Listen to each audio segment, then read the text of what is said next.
রাসূলের বয়স যখন 25, রাসূল তখন খাদিজাতুল কুবরা রাদিয়াল্লাহু তাআলা আনহাকে বিয়ে করছেন, তাই না? এই জায়গা থেকে আজকে মুসলিম যুবকেরা আদর্শ বানাইতে পারে যে একজন মুসলিম যুবক বিয়ে করবো কয় বছরে।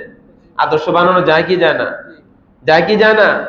এখন যেই হিরিক শুরু হয়েছে 15, 16, 17 বছরে, ও ভাই বিয়ে শাদীটা কি টোপাটাবির খেলা? বিয়ে শাদীটা কি এটা টোপাটাবির খেলা?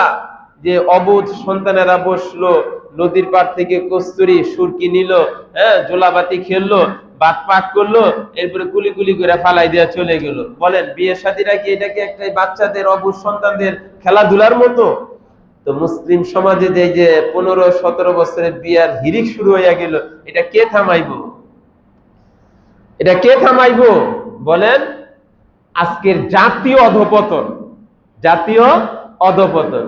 ও যুবক, তুমি রাসূলের জন্মদিন পালন করার জন্য, মিলাদুন নবী পালন করার জন্য 12 রবিউল আউয়াল 500-1000 টাকা লইয়া তুমি যুবক রাস্তায় নাইমা যাও, টুপি নাই, দাড়ি নাই, রাসূলের সিরাতের অনুসরণ নাই। তুমি যদি যুবক রাসূলকে অনুসরণ করো, তাহলে রাসূলের জিন্দেগির এটা অনুসরণ করো যে আমি 25 বছর আমার প্রথম বিয়ে হইব।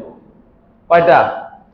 একাধিক বিয়ার কথা বলতেছি না, তোমার প্রথম যে বিয়া এটা তোমার 25 বছর হবে, তুমি রাসূলের জিন্দেগি থেকে ফলো করো।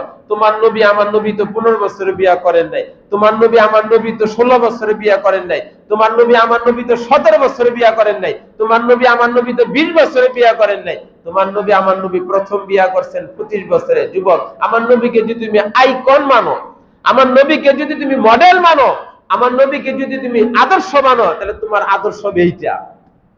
কথা ঠিক না? ঠিক।